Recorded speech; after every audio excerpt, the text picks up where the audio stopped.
Let's do it. Let's do cocaine. I mean, it doesn't matter how you take the cocaine. You can sniff the blow or you can smoke the crack. But no matter which way you do it, cocaine is such a small molecule.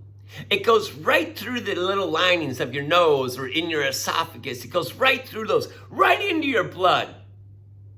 Cocaine is such a small molecule, it goes right through the blood-brain barrier into your brain. Cocaine goes right to your hypothalamus. And when it goes into your hypothalamus, it does this. See, over here, I didn't say it in the last video. Those V's over there are dopamine recyclers. And what those dopamine recyclers are supposed to do is that when the dopamine is out here, it picks up the dopamine and brings it back. Sorry, I didn't say that in my last video. It's 6:45 in the morning. All right. You smoke the crack. The cocaine is up there. It blocks the dopamine recyclers. How do you feel? You don't feel anything. Yeah, that was stupid. Why did I smoke the crack? And then you take an M&M.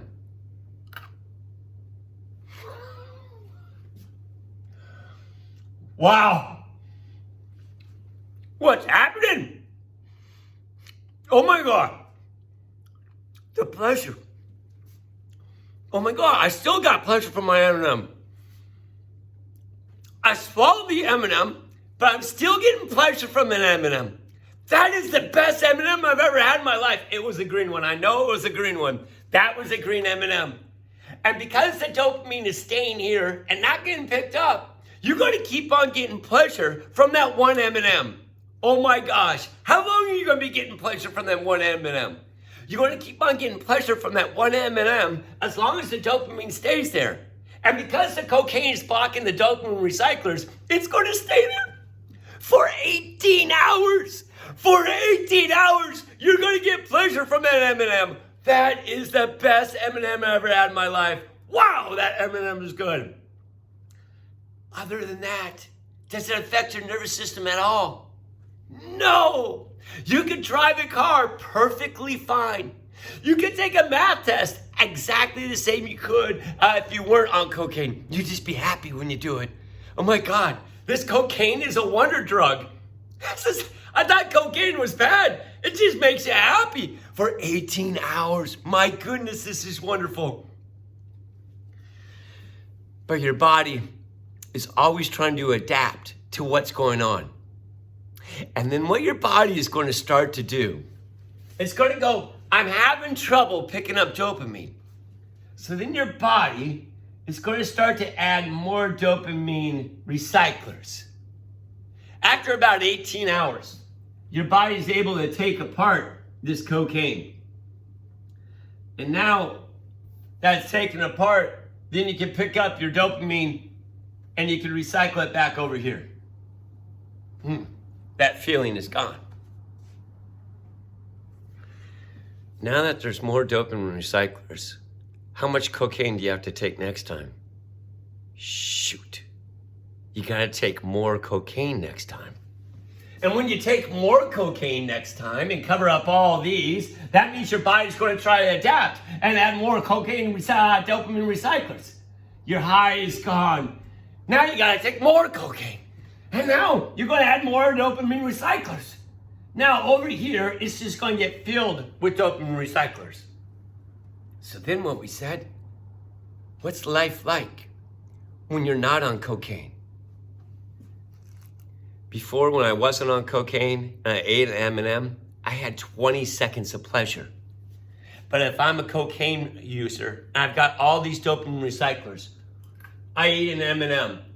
It squeezes out the dopamine here, but then it just quickly gets picked up over there. You got like a half a second of pleasure. And again, our body is ran on a positive feedback system. That every time you do something right, you get patted on your back saying, good job, keep doing that. So if you just get like just a little bit of pleasure, like just a minuscule amount of pleasure out of an M&M, would you eat an M&M? And the answer is no. Would you smile? No. Would you have a conversation with somebody? No, because you wouldn't be getting that pleasure from that conversation. You squeeze out the dopamine, but then it just gets picked up right away. So life is not good. And this is how it's highly addictive. There's one thing that gives you pleasure. There's only one way that you could get pleasure. And the only way you could get pleasure is that you got to use cocaine. And if you use cocaine and cover up all these dopamine recyclers, then finally you could get the pat on the back and do what you're supposed to be doing. Eating, talking, living. So I guess cocaine's not that good. Yeah, we answered a lot of questions now in class. Some of the questions said, like, well, can they ever go back to normal? And the answer is yeah. I mean, it's go through hell. But if you could stop using cocaine and don't go back to it, slowly but surely, it's going to go back to like you were before. We answered some other questions like, can you die of an overdose of cocaine? The answer was kind of like indirectly, since you're so happy for 18 hours. Your heart is going to be beating super fast for 18 hours. And as it beats super fast for 18 hours, it's going to move blood through these tiny arteries of your heart called the coronary arteries so fast that it may cause like a heart attack of the heart. And then you die kind of indirectly from the cocaine. All right. That is cocaine. Then the next one that we talked about is nicotine. Nicotine is like cocaine. It's such a small molecule. It doesn't matter how you take it. You could take a Juul, you could take a cigarette, a cigar, a dip in the lip. It's such a small molecule, goes right through the lining of your mouth, goes into your blood, goes right through the blood-brain barrier. It goes right to the hypothalamus. And when it goes right to the hypothalamus, it does this.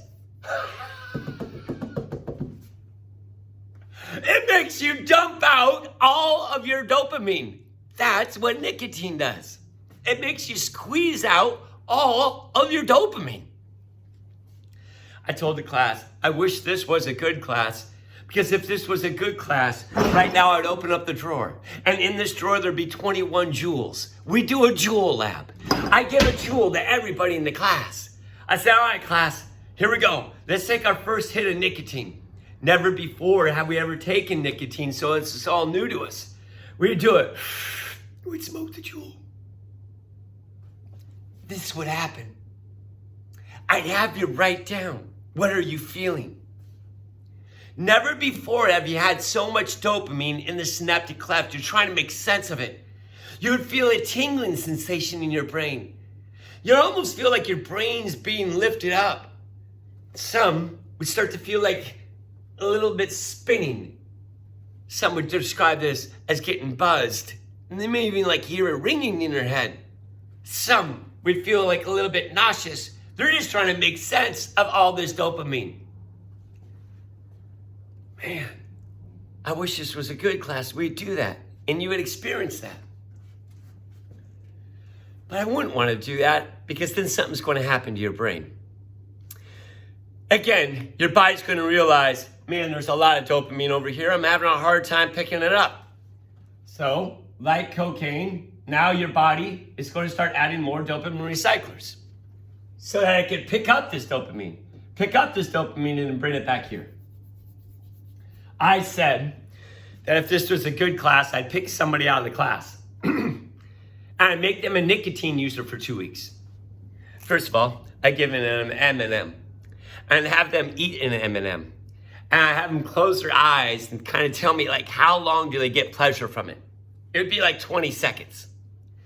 And then I make them a nicotine user for 2 weeks. And after 2 weeks, you're going to add a whole bunch more of these dopamine recyclers.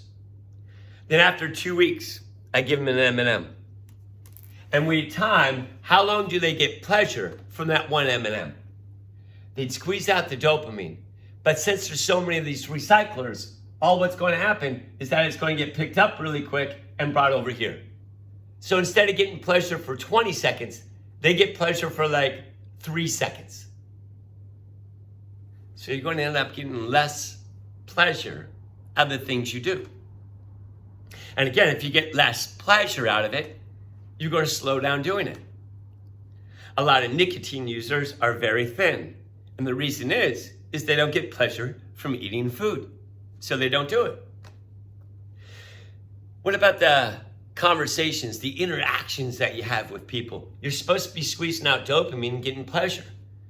Well, you would have those interactions, but you wouldn't get the pleasure unless while you're having those interactions, you're smoking the jewel, or you're taking the dip in the lip, or you're smoking a cigarette. So then that is how you're going to get pleasure from those interactions. If there's like a good food in front of you, the way that you're going to get pleasure from it is going to eat the food and then smoke your jewel. And then you'll get the pleasure from that food. Once again, you stop using your nicotine, then slowly but surely your body's going to take these things apart and you're going to get back to normal. Got to end the video. Got to show you the next one.